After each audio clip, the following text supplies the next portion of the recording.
Hi, folks. Larry Rolla here. Today, I'm going to answer a couple of questions that came in uh, pertaining to my bias um, between the Standardbreds and Thoroughbreds. So I'm going to compare the two, the horse, the trainers, the jockeys, and the drivers. And just keep in mind, this is my opinion. But I've been around a long time. I've been in both games a long time. I've seen it all, and I've done a lot. So the first thing that you should know is that, and I have some notes here because I don't want to get off track and I forget a lot. The first thing you should know is that horses have four natural gaits: the walk, the trot, the canter, and the gallop. It'll walk the pace is 3 to 4 miles an hour. The trot 8 to 12 miles an hour. The canter right around up to 17 miles an hour, and the gallop from 25 to 40 or as fast as they can go. So thoroughbreds race at a natural gait. Therefore, the task of a thoroughbred trainer is just conditioning, rigging, and recognize and treatment of lameness and trying to keep the horse sound in both body and mind. The task of a standardbred trainer is a little different. He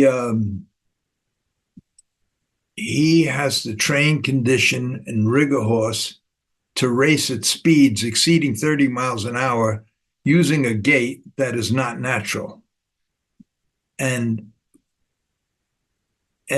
whether it be the trot, which it's a natural gait, but it's not a natural gait at the speeds you need to race them. Therefore, if a natural speed for a trot before they go into a canter is up to 12 miles an hour, the standardbred trainer has to get them to go up to 35 miles an hour and stay on the trot, which is quite a feat. And we're going to get into that just a little bit later.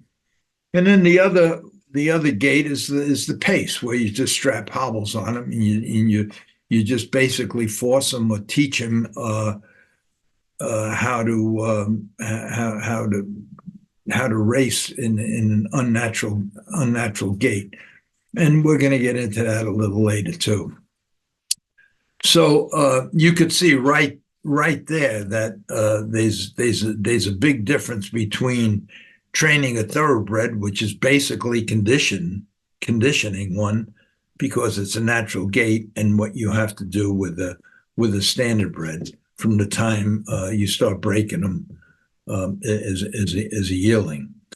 Now, probably the first thing that is that when a yearling is born, a thoroughbred yearling is bought. They send them off to a training facility. They're not allowed to break them at the racetrack or at this, or they just won't give them the stalls for it. Plus, the racetracks at the thoroughbred racetracks are only open 4 hours a day in the morning, and it'd be an impossible task. So they send them to facilities that just break yearlings, and that's another problem I have. But we'll get into that. It's some other time why I don't agree with that, but it's basically a necessary evil in my mind. Where the standardbreds, they buy the yearlings and they break them. They break them themselves. They break them at the racetrack. Naturally, the standardbred racetracks stay open a whole lot longer. Some racetracks and training facilities where they train at stay open all day, and they break the yearlings themselves right on the racetrack with aged horses that are training and jogging. So that's a big difference right there. Then the other thing that's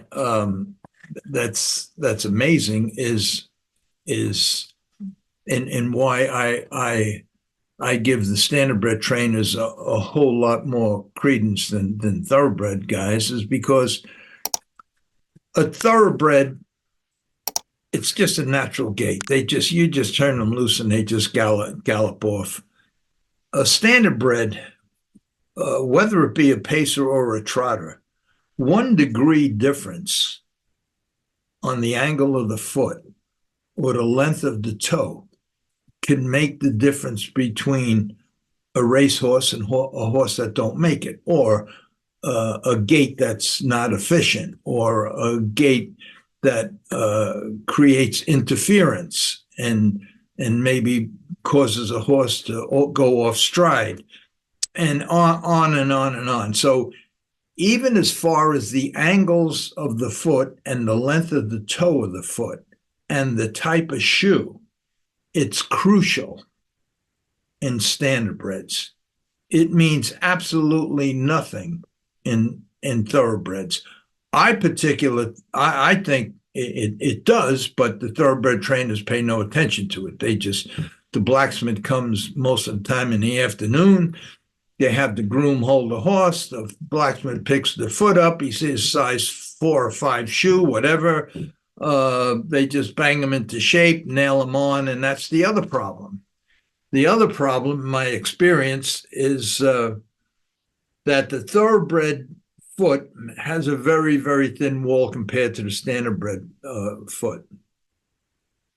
So in my experience, probably 99% of the thoroughbreds have a foot problem, meaning they're quick or they can't keep a shoe on. And here's the reason why. The wall is very, very thin. You can only go up with a nail, maybe tops a ½ inch before you start quicking them and hitting live tissue. Therefore, the nails for thoroughbreds are a lot smaller and thinner than the standardbred nails. And what happens is the plates that they nail on the thoroughbreds, after 2 or 3 weeks, they pull them right off to get reshod, and they have to go in basically the same nail holes. And if they don't, they have to make new nail holes in the shoe, and then after that shoeing, now you have 8 nail holes on each side of the foot. You can only go from probably an 1.5 inches before you hit the heel, and that's where the nails should end, and up until just before the curve of the toe. So you can only put about 4 nails in, but you've already used that space, and there's not a solid wall to keep the shoe on tight. So what they start to do is they start to hedge a little bit. They start moving the back nail hole back a little closer to the heel, and the closer you get to the heel, that's the live part of the foot. And they do the same on the front, and they do the same on both sides. And I can tell you that many horses that thoroughbreds, they're quick. They're quick, and they just live through it. And when they go on the racetrack, they're in pain. They feel it, and that's why probably every thoroughbred I had, I put glue-ons on and just improved. And I have to say this: every thoroughbred I had, and you can check this out. It's if you choose. That I claimed, whether it be under my name or Alan Seawall's name, or when I was with Kelly Jones, won their first start. And with simple adjustments, starting with the feet. And so that's a problem that don't happen that often with the standardbreds, but it's a major problem with the thoroughbreds, keeping shoes on, not quicking the horse. And I can't really get into it because I'll talk for an hour just about that. But the standardbreds have have another problem, have a different problem with the foot because they race on a billboard racetrack. They race on a track that's like black tar, like the highway. And the reason for that is because they're dragging a race bike with wheels. So they race on a billboard racetrack, which creates a lot more concussion, which creates quarter cracks and one or two other problems. And most trainers learn early on how to try to avoid that, and or how to patch them. But in standardbred racing, there's a guy, Ian McKinley, who made a business of just patching quarter cracks, and I think 90% of his business is fixing thoroughbred horses' feet. And I'm talking about major stake-winning thoroughbreds. And he goes all over the country and all over the world, just patching quarter cracks. I happen to patch them myself, and I think, in fact, I think I even started before Ian McKinley. I started patching them in the '60s with using fiberglass kits that I got from Sears and Roebuck. But anyway, that's a problem that the standardbred people have. But like I said, the foot is very important because of the shape of the foot, the angle, the toe length, and the shoe, because of the gait and the interference and the balancing that you have to pay attention to. Now, also, the as far as the rigging goes, a thoroughbred is it's basically blinkers on, blinkers off, and maybe they wear a pair of bandages behind or some rundown patches or something, but it's really a joke. Blinkers on, blinkers off. Where in standardbreds, every piece of equipment, whether it be the head check, which or the hobbles, which if it's 1 inch too long or too short, could make the difference in a horse racing or qualifying or being a good horse or a bad horse. Just simple little things like that the hobble length could make the difference in a horse staying pacing or making breaks. And the same thing with the trotter, the head check, shadow rolls, blinkers, no why the blinkers. I think the only reason a thoroughbred and hardly any use it, they put a shadow roll on thoroughbreds, basically so they would keep their head down so they could see over the shadow roll. Outside of that, that's the only reason. But with the standardbreds, because we race at night mostly, there's a lot of shadows on the track, and some horses, they think it's a log and on the road, and they just leap over it. So you have to make adjustments for that and rigging for that. And even 99% of the thoroughbreds that race with just a plain snaffle bit and maybe a tongue tie. That's not the case with standardbreds. Standardbreds, they have 15 to 20 type of bits, all that have a definite function. They have 15 to 20 different types of overchecks that have a definite function. They have all kinds of martingales and ring martingales that have a function. I remember one time I raced a thoroughbred. I claimed them from somebody. I don't remember who it was, but it was like a $20,000 claimer. But the horse just was getting worse and worse. But the horse, so I claimed the horse, and the problem was that the horse was the eyesight was such where it was a mare. She thought she was seeing things and just kind of backing up, hold herself back, and always looking and backing up. And in the standardbreds, we have a pacifier, a hood with a screen on covering the eyes. It's called a pelling pacifier. And I took that out of my trunk and I put it on this mare, the thoroughbred mare, and she trained really, really well.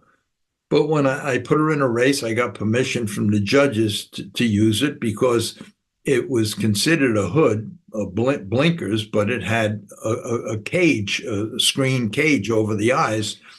And I just didn't want something to happen in the last minute in the paddock. But something did. The jockey, DiCarlo, refused to refused to ride the horse. He said, "What the hell is that?" And if it wasn't for the exercise rider that came in there with me, because I thought I might have this problem, that told him that we trained with it and it's okay, and explained the situation, and he agreed to ride her, and she did win. But these are the things that standardbred trainers go through, plus the fact that they race every 7 days, plus the fact that they keep the horse. Every standardbred probably races 35 to 40 times a year. A thoroughbred race, the average thoroughbred races probably 8, 9 times a year, which is really a joke. And I won't get into that, but I mean, once I get challenged, and I'm sure I will explain why that's basically ridiculous as far as I'm concerned, racing a horse once a month. Now, let's see, I wrote a few things down here. Now we'll talk about the pros and cons of both divisions of racing in the last 60 years, and we'll use the distance of 1 mile for comparison. The thoroughbreds, average running time for a mile is 1 minute and 36 seconds. That's on average. The exception was, I think, in 1968, Dr. Fager ran a mile in 1 minute and 32 seconds. But for 200 years, the average time was right around the same, 1 minute and 36 seconds. And that's it. And they tried everything in the thoroughbred business, and I have to tell you that there's no drugs that can make a horse go faster than he was born to run. There's no drugs could make a lame horse. What drugs could do, they could make a lame horse sound for a race, but they can't make him run faster. Drugs could help a horse with a breathing problem, but they can't make him race, but he won't go faster. And drugs could slow down the buildup of lactic acid and make a horse go longer, further, but not faster. Therefore, it's safe to say that in 60 years, the thoroughbred trainer's only job was conditioning and rigging, which amounts to a pair of brace bandages behind and blinkers on or blinkers off. Now I'm laughing at that because it's so much different. You can get a thoroughbred ready to race in less than 30 seconds, where it might take you 15, 20 minutes to put all the equipment that a standardbred pacer or trotter needs to race. So now we'll compare the improvement in the standardbred in the last 60 years. In 1960, the average time for a mile for a standardbred was right around 2 minutes and 10 seconds. That's a 34, 35 second difference from the thoroughbreds.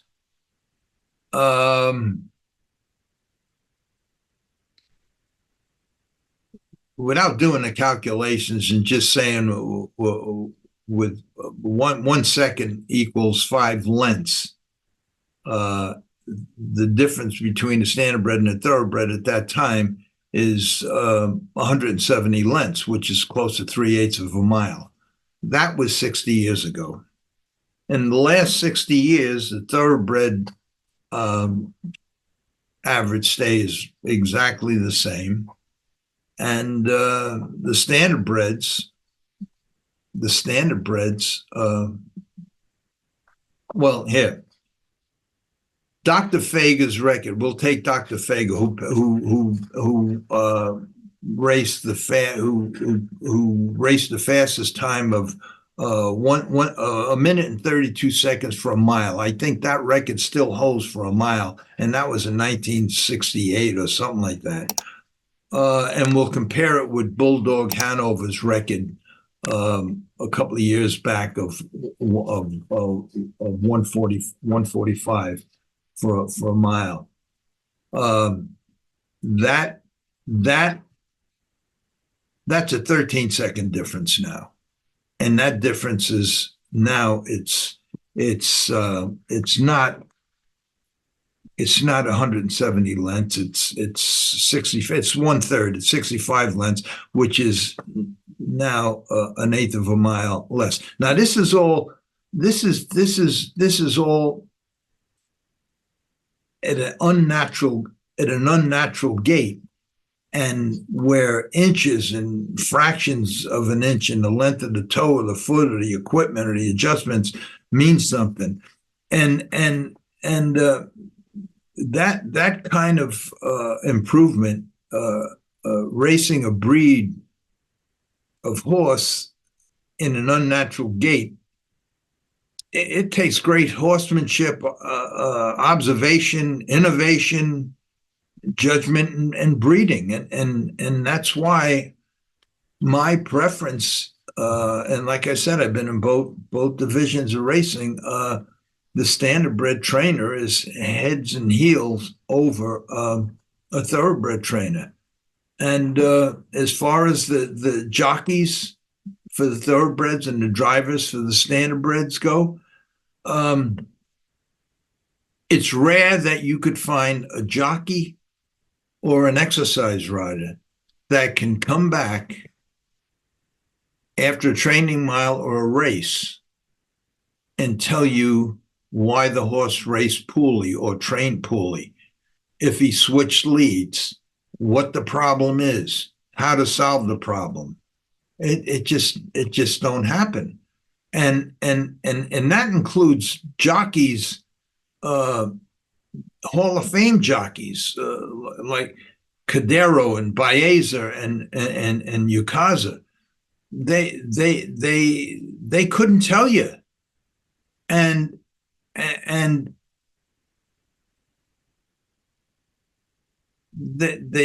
them three guys in particular all tried training horses after they retired from riding, and all three failed. In fact, when I was stabled at Aqueduct, Baeza was in the barn right behind me. I was in the barn with Joe Aquilino. Baeza was right behind me. Cadero, he was in another barn, but they all failed. They just couldn't make it. It was just the knowledge just was not there in the game, that all you had to really do was recognize a problem and condition a horse properly, and they couldn't do it. Now, as far as guts and talent goes, through the years, many harness tracks had charity events where the top jockeys from the thoroughbreds come over and drove in harness racing with the top drivers. And after every event, the jockey said, "This is crazy. This is dangerous," and they never came back. And that's the difference. And I really believe today that any driver in harness racing, the drivers in harness racing, 99% of them started off as grooms, then as trainers, and the real ambitious ones that felt they had the talent and the drive to become drivers. The drivers, any one of them guys, any one of the guys today, be it Campbell or any one of them, could take over a thoroughbred stable and do a whole lot better. Now, I don't know if there's any thoroughbred guys watching this, but everything I said, I just kind of breezed right through it. I didn't get into too much detail, but I'm hoping that on the lives that I do, and by the way, I'm going to do a live tonight at 7 o'clock. So if anybody sees this one that's going to air at that's being aired now at 2 o'clock, come on and just challenge me. Just I don't know, just come on, ask me questions, and if you want, I'll send an Uber for you. You can come and sit right next to me, and we can chop it out. Because look, both games are they're great games. Horse racing is great. It's just being abused terribly, and because of that, harness racing may end. But thoroughbred racing will go on. They just have too much money. They have very wealthy people. They have lobbyists going for them. In harness racing, except for one or two big owners, a big owner in harness racing owns a gas station. A big owner in thoroughbred racing owns a refinery. And there's a big difference. But they're having a lot of trouble now with the drugs and everything that's going on. And it's sad, because if it's done right and the horses are treated right and the trainers know what the hell they're doing, it's a great business. So I'm welcome for any challenges. I gave you my opinion. And we can get into the nitty gritty of everything I said if you would just come in and sit next to me, or tonight on the lives that I do, just ask me, challenge me. Until then, I'm going to eat, walk my dog. I'll see you.